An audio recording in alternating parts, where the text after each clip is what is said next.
जी, अस्सलाम वालेकुम।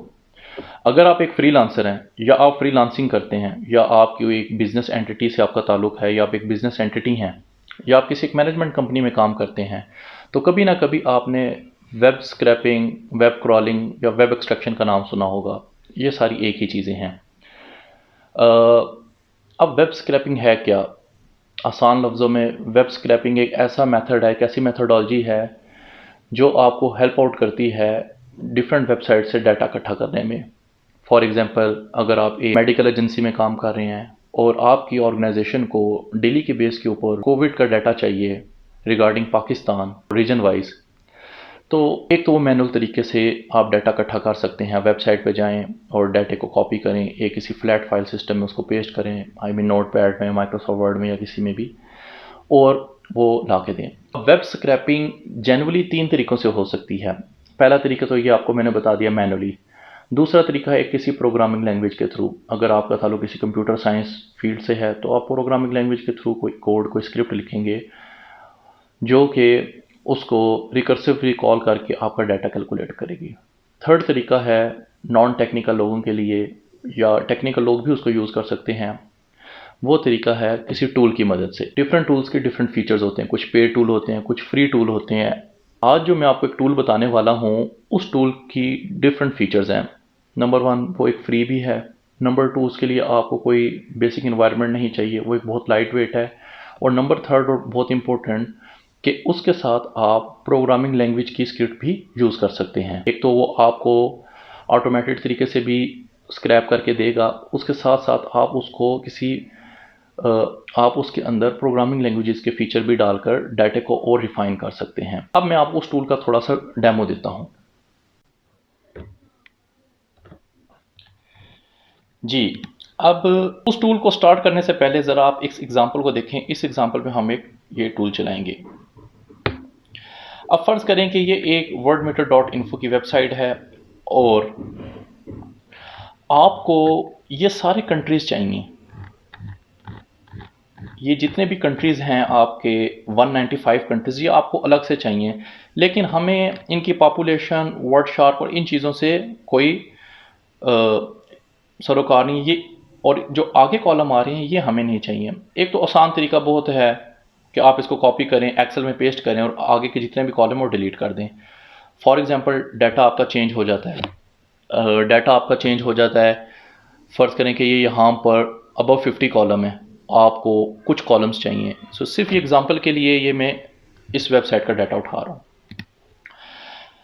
आपने सबसे पहले जाके गूगल क्रोम की एक एक्सटेंशन इंस्टॉल करनी है, क्योंकि ये जो चीज़ है ये गूगल क्रोम की एक्सटेंशन है। बहुत ही लाइट वेट है, आपको कोई एक स्टैंड अलोन कोई सॉफ्टवेयर इंस्टॉल करने की ज़रूरत नहीं है।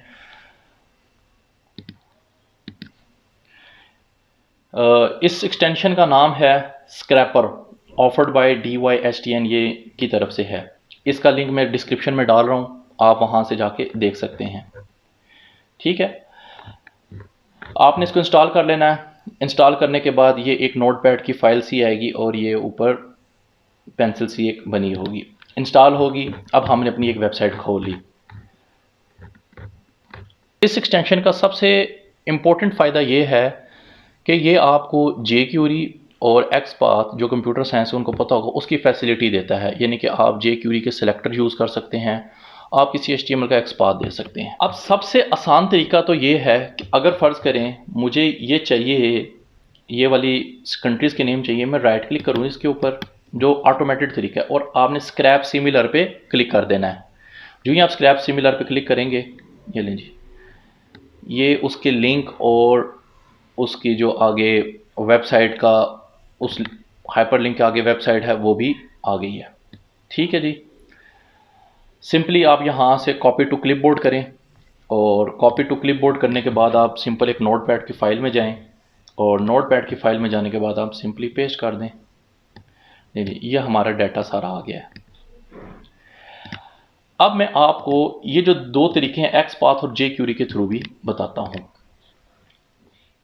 अगर तो आपको इसका XPath या jQuery आप इसके सोर्स से निकाल सकते हैं तो वेल एंड गुड, नहीं तो एक आसान तरीका है। आपने राइट क्लिक करना है, इंस्पेक्ट एलिमेंट या कंट्रोल शिफ्ट आई करके इसके सोर्स में चले जाना है। यहाँ से इस एरो पे क्लिक करना है और इस एरो के बाद आप डायरेक्ट जब चाइना पे क्लिक करेंगे तो ये इसकी एलिमेंट पे चला जाएगा, इसके स्टाइल के ऊपर। अब यहाँ पर एक टीडी लगी हुई है। टीडी एक टेबल डाटा होती है, जैसे आपके ऊपर से HTML के अंदर जो टेबल है, ये बेसिक HTML तो आपको पता होगी। अब इसके अंदर ये रेफरेंस है, आप राइट क्लिक करें और कॉपी में जाएं। अब इस कॉपी के अंदर दो चीज़ें आ रही हैं, एक आ रहा है JS पाथ जो हमें जावास्क्रिप्ट में यूज़ होगा या jQuery में, और एक X पाथ आ रहा है। पहले मैं आपको X पाथ का तरीका बताता हूँ। कॉपी X पाथ करें और ये पेस्ट करें।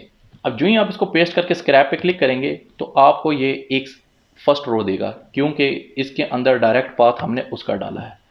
इस पाथ के अंदर थोड़ा एडिट करते हैं, हम इसको कहते हैं कि इस आईडी के ऊपर ना लेके आए, डायरेक्ट टी बॉडी में जाए, देन TR में जाए, देन TD में जाए और उसके अंदर जो भी ए रेफरेंस है वो हमें ला दे।